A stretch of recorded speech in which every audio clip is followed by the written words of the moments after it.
Bravo Burli. Author: Nabanita Deshmukh. Illustrator: Rohit Bhasi. An old woman sat in the veranda of her thatched hut with her granddaughter by her side. "Please tell me a story," pleaded the little girl, tugging at the old woman's arms. "A story?" exclaimed the lady. "Let me see. Would you like to hear the story of a brave little girl?" The little girl nodded enthusiastically. "Then listen," said the grandmother. Deep inside a jungle was a small village. Deep inside the village was a cluster of low huts. Inside the hut lived a family of Kondh tribals who knew the jungle like the back of their hands.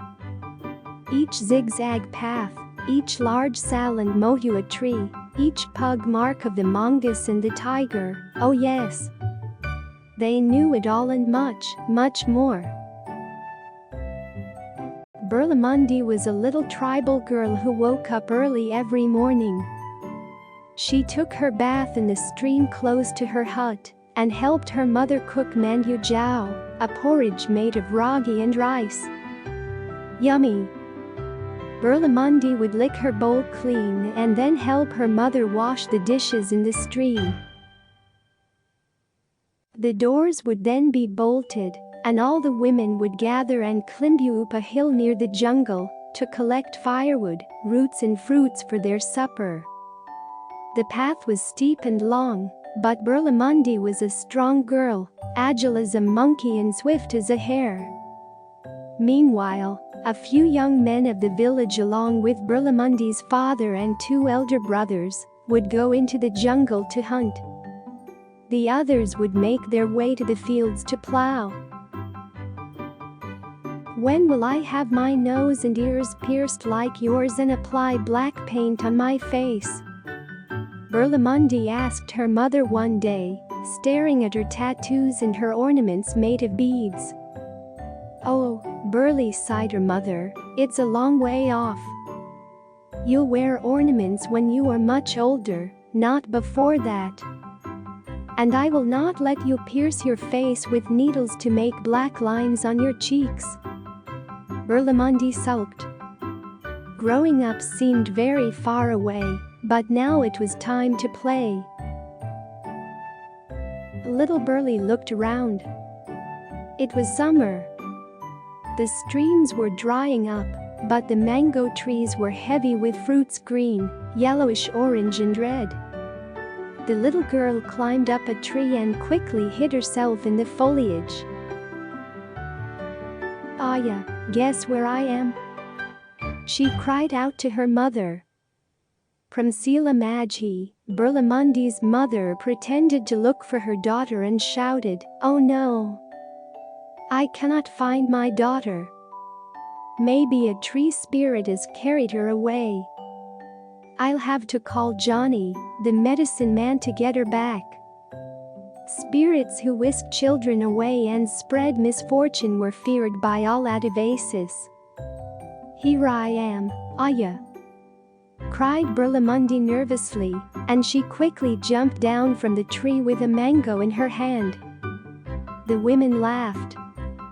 "Oh Burli, go pluck some more mangoes, we were just trying to scare you," said Pramsila. Burli was angry. She ran deeper into the forest and decided to stay far away from her mother. "Aya always scares me with stories of spirits," she muttered to herself with a frown. The jungle was dark and dense. The chirping of birds and the screech of monkeys echoed all around. Burli walked bravely alone. "This is where my Abba comes every day to hunt," she thought, "but why does he tell me that a jungle is not a playground for little girls?" Suddenly the jungle resounded with eerie sounds. Birds nervously twittered when a fearful breeze blew through the mohua leaves. Squirrels squeaked in fright, and monkeys chattered and hid themselves in the hollows of trees. "What's the matter?" asked Burli, turning around in bewilderment. A rumble sounded and the little girl looked up at the sky, thinking it to be thunder. But it was not. "What can it be?" thought the girl, and then she heard a growl. There was no mistaking it this time. It was loud and clear like the grunt of the devil, and even the sal trees trembled. Berlamundi froze, her legs became numb, for she realized that it was none other than a tiger on the prowl. "What am I going to do?" whispered Burli. She was all alone and felt very scared. The bushes rustled and suddenly, without any noise, a black and yellow striped coat glistened behind the trees, and then a large beast with flaming eyes and pointed teeth snarled and appeared before Berlamundi. His whiskers twitched and he gnashed his teeth noisily, as if he were sharpening knives on a stone. Berlamundi was about to scream when her Abba's voice seemed to echo through the jungle. "When you see a tiger, do not run, Burli. Tigers sense fear and they pounce on you. If you have fire, wave it around. Tigers hate flames." Berlamundi did not move. She was a brave little girl and stood rooted to the soil like a little sal tree. She suddenly remembered she had slipped in a matchbox into her pocket while her mother cooked this morning. Why had she done that? She was not sure. But now she knew. It was destiny. The matchbox would save her life. The tiger stared at her and their eyes met, flaming yellow with jet black. Burli did not budge. She was a brave girl and her mother's favorite child. Quick as lightning, she dug in her palms into her pockets, took out the matchbox, and with one swift strike, lit a matchstick. The tiger's gaze wavered for a moment, and that was enough for Burli to pick up a dry branch and light it. The fire caught on instantaneously like yellow flaming tongues of a monster, and the tiger leapt back in fear. He glanced at the little girl holding the flame. "Should I eat her up?" he seemed to think, and then realized he was not hungry. Maybe he had devoured a monkey just a while back and his stomach felt queasy. Why risk my life and eat a skinny girl? He thought, and then with one swipe of his tail and a grunt, he nervously turned around and walked away. That was close. Burli heaved a sigh and ran as fast as she could to where her mother was. "Oh Aya, I just met a tiger, and he did not eat me up," panted the little girl. The women looked at one another and burst out laughing.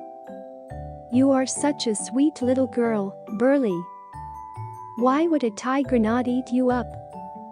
one of them jokingly remarked. Burli scratched her head. "I don't know," she murmured, "maybe because I knew how to light a fire." "Light a fire?" chorused the woman. "That's not possible." "But I did," protested Berlamundi with tears blinding her eyes, and thankfully her mother stepped in. "Hush! Don't you dare make fun of my daughter. She is a brave girl who can certainly scare a tiger away. I am so proud of her," said Priscilla, and she hugged her Burli warmly. Berlamundi clasped her mother's hand and smiled. Ooh! It was a radiant smile that lit up the dark summer night. "Where is Berlamundi now?" asked the little girl after hearing her grandmother's story. The old woman smiled and then chuckled. "Berlamundi is no other than your grandmother, my child, and she's sitting right in front of you." The little girl's eyes lit up. "You are surely the bravest grandmother in the whole wide world, and I want to be as strong as you," said the little girl proudly, and putting her head gently on the old lady's lap, she gradually drifted into sleep.